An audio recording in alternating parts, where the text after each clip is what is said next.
let's talk pass game, Ryan. This is another one where Notre Dame's numbers are very interesting because if you look at their overall numbers, it's not good. It's bad, actually. Yeah.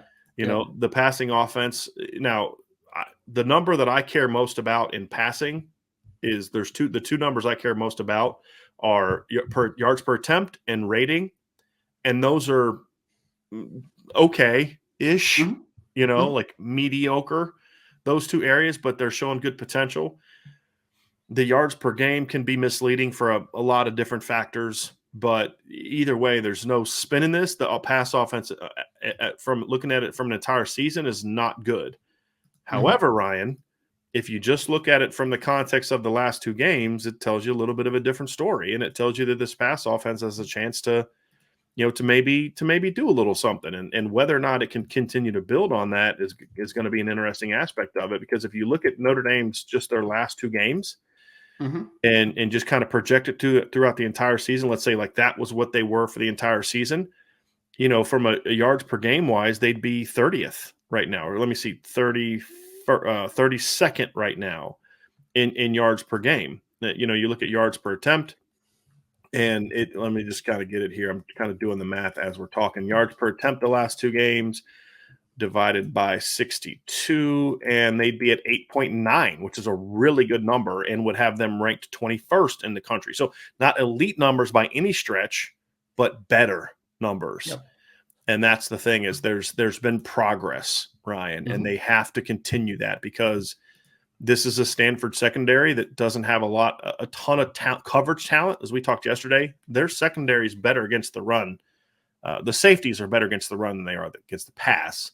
Yes. Their best cover guy on that side of the ball is 5'9". And I mean, I'm not making fun of him. That's just the reality of it. And it's a matchup that Notre Dame should win, because as of right now, it doesn't sound like their best corner is going to be healthy. And, so actually David Shaw did say that Kyle Blue Kelly does look like he's going to play this week, but it doesn't sound like he's going to be 100%. Right. So probably on a pitch count of sorts or something. Yeah. So it's a matchup you should dominate. And I will say this. This is a game I'd really like to see Tommy Rees force the issue a bit with the wide receivers. The reason I say that is because of your ability to dominate the run. If you can come out early and establish the run, it's going to set up some one-on-ones down the field. At some point in time this season, you're going to have to make your receivers more of a threat. You're not going to be able to beat the best teams in your schedule by just being tight end centric as much as they have been. Yes. Your receivers are ascending. They have played better the last 2 weeks. They need a game, Ryan, where it's like, okay, boom, this group is breaking out. I really think this is the perfect time for that. There's so many matchups on the perimeter in the slot that these receivers can take advantage of. I would love to see more of Jaden Thomas working from the slot like we saw last week, and get him in matchups against the linebackers at Stanford. That'd be phenomenal. I'd love to see stuff where you're getting Lorenzo Styles and Braden Lindsey in chase mode, which we saw last year. They had Kevin Austin had a lot of success on crossers and overs and things like that, getting him on the move. You've got guys who can make those plays. And for the love of all things holy, can I get a deep ball on the outside to one of your big boys, Tobias or Deion Colsey? Like, you know what I mean? Like, those things are there. Take those shots, in my opinion. But it's got to be part of your game plan going in. You sometimes when you're as good as they are at running back and tight end catching the football, you can get a little too heavy on that. We saw that a little bit last week, Ryan. And now we saw them counter with the receivers a little bit with the seams and stuff, but you just got to get a little bit more, in my opinion, going. And the crossers and the overs to the receivers are going to be things that I think in this matchup, the way Stanford plays defense, I think those things can really be there in this game. And we saw Tommy Rees do that last year. Remember, he had that play where they scored a touchdown where he motioned Braden Lindsey down, got him matched up against a safety, ran a quick post route for a touchdown. Do you remember that? You had Kevin Austin catching a deep over route right over top of Jonathan McGill that went for a long play. So you saw that stuff a little bit last year. I want to see some of that stuff again this year as well. It's going to be really interesting to see how Stanford kind of the game plan defensively, because, I mean, even on film right now, Brian, like, that they understand that they struggle stopping the run. So they'll play a lot of single high stuff at times, right? Like, they'll try to get at 7, sometimes 8 into the box at points, because they understand that they just have not been a good team at stopping the run. And I'm curious because, I mean, we've talked about it, right? Notre Dame has been but this is how their bread has been buttered the last couple weeks, right? Like they were a running football team who is taking what they can get in the passing game. They're taking advantage of the opportunities that have been in front of them over the last couple weeks, which is it's been a winning formula at this point, right? But I think that Stanford, even without Caillou Blue Kelly and the struggles that they have had in the secondary, just from a depth perspective, I think that they're going to come into this football game and they are going to play a lot of one high stuff. I think they're going to get extra men in the box because I think they understand that Notre Dame has a clear advantage in the run game. And when that happens, that means that you have matchup opportunities in the pass game if you're Notre Dame, right? Mm-hmm. Like you're going to get some man-on-man coverage at times. You're going to get, heavy boxes where there's just going to be less guys working in space. There's going to be less traffic to deal with, kind of off RPO and play action.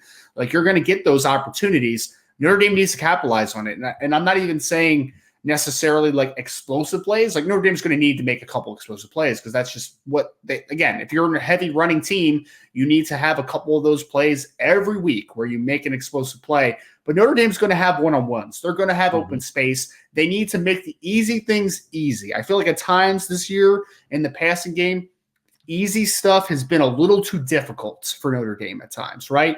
Make the easy things easy, hit a couple explosive plays, and you have and you're gonna have the opportunity to blow this team out. Like if the running game is working and you're taking advantage of if you're being opportunistic as a passing offense, Notre Dame is a much more talented team than the Stanford team. Like let's not paint the picture that it's like a close contest, right? Like Notre Dame, if they do those things, they have the opportunity to blow this football team out. But we have seen them not be able to take advantage of a lot of plays in the passing game. It's been better the last couple of weeks, but it still needs to get more advantageous. You need to be more opportunistic because there's going to be a lot of chances in this football game, in the passing game, in my opinion.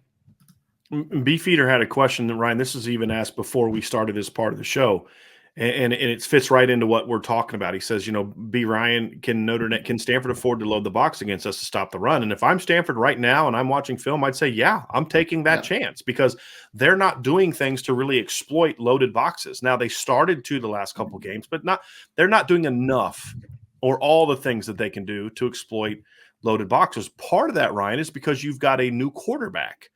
You went from one new quarterback to another new quarterback, and you don't necessarily throw – if Tommy Rees would have thrown the whole offense at Drew Pine in the first two games, it would not have worked, and we'd be ripping them. Yep. So it's not even a criticism of Coach Rees as much as it's okay, I understand why it's been kind of slow sledding of being – they were more aggressive against North Carolina than they were against Cal. They were more aggressive against BYU than they were against North Carolina. That tells me that they're – working Drew Pine into more comfortable roles. So again, this is not a criticism of Tommy Rees. It's more of okay, I understand why you're doing, okay, but he's 3 games under his belt. He's playing well.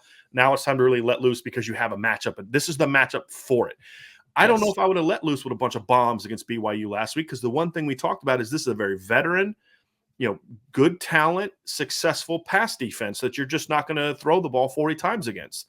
They use their tight ends effectively. They use their receivers effectively to find the soft spots in the zone. They did it out. A lot of the stuff they did was out of sort of, on running down, 2nd and 2, 3rd and 2, throwing the ball. So I thought there was some good stuff there. As we said on Monday night, Ryan, I felt better about the pass game plan and the play calling coming out of the film breakdown than I did coming out of the actual game. Yeah. And I think I understood it more. The only thing I still didn't like was I still didn't understand the specific run plays you were using, but I felt better about the game plan after I dove into the film and said, okay, I get it now. Okay. And then you take the emotion of the game out and then you think about, okay, this was Drew Pine's 3rd start, right? Like they were more aggressive even than they were last week, but now you're getting to a matchup, Ryan, where it's like, okay, this is the one that you've got to go. And then with North Carolina was not a good pass defense, but it's a talented pass secondary. Yes. Now you're going against a unit that's not really either outside of Caillou Blue Kelly, who missed last week's game with an injury. So the point is you've got Drew more time. You've got the matchup that works.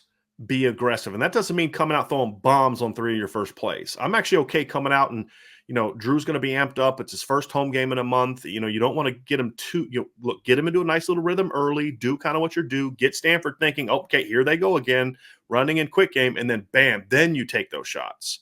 Right. So this isn't a thing where I want him to come out empty and run like 4 verts with an under. You know what I mean? On the first 3 plays of the game. It's not what we're Oh, talking about. you would love it. You would love No, it. no, no, no, no, no, no, no, no, no, no. I would have never even done that unless there was a reason for it. If I had Tyler Buckner quarterback, maybe, because I think quarterback draws would be a very effective thing against this defense. Yes. But it wouldn't be to throw the football. Now, does that mean you don't go empty? Of course you will. But I'm not. No, but I'm just making the point. That's not what I'm advocating for doing coming out of the gate. It's build to that. But once you get to that and you set them up, then take advantage with those shots. And that's what I want to see. Because like it's almost like, Ryan, after the game Michael Mayer had last week, I want to show the rest of the country that, hey, we can do this even if we don't throw Michael Mayer 15 passes. Right. I think that's an important thing to show. Because Clemson will be able to scheme to take him out of the game. Not take him out of the game. Limit his effectiveness, right? I don't know if anybody can take him out of the game right now. I think he's just – because as we've seen the last 2 weeks, even if you cover him, Drew Pine's going to just throw it up and let Mayer go get it, but limit his effectiveness. BYU didn't do a good job of that. I think Stanford will try and do a better job of that, but I don't think it's going to matter. But Clemson can, right? So – it's about it's the process, right? You're still building your offense because this is still building for November 5th is the way I look at this, right? And that's why I like that matchup. And I don't think you have to get too cute with this matchup, Brian. Like we went through this, right? It's something where I don't need a bunch of trickeration. I don't need window shopping offensively, right? Like window dressing. I need Notre Dame to establish what they do well, because I don't think that Stanford will be able to counteract it. I don't think they'll be able to. If Stanford comes out and just dominates Notre Dame in the run game as far as stopping the run, I would be shocked. I would be absolutely shocked. That'd be a bad sign. That would be a really bad sign. You want to talk about regression? That would be like SOS, red flag. Like what the heck is happening right now? The only way I'd be, and again, what would be the exception, Ryan? They're just 9 guys in the box and you throw for 475 yards, right? But I mean, like, there's always exceptions. But to your point is, like, barring something dramatic, if they don't run the football well in this game, it's going to be a concern. Yep. The other thing I would say about this matchup too, Ryan, is Stanford's an okay team at rushing the quarterback at times. They've had 2 games of 4 sacks this year, another game with 3, and then the other 2 games 0 and 1. So you've got to protect the quarterback. You've got to let Drew get into an early rhythm. And when you talk about trickeration, for me, that does not include jets and reverses. Those are, to me, need to be part of who you are. Right. I think those things need to be a part of who Notre Dame is with Braden Lindsey, especially. And like they keep getting Lorenzo Styles. I don't think Lorenzo Styles is a great jet guy. And I know he had the one against USC, or was it Virginia last year, but they just weren't good on defense. They were coming off a game where they gave up 66 points to BYU. I think Braden Lindsey's still your best jet reverse guy, and I'd like to see him be used more there, in my opinion. But that's part of the offense. But, yeah, I don't need to see, like, throwback passes and, all that kind of stuff. Just keep building on who you want to be against Stanford, because that will be enough for you to be able to win this particular part of these 2 matchups.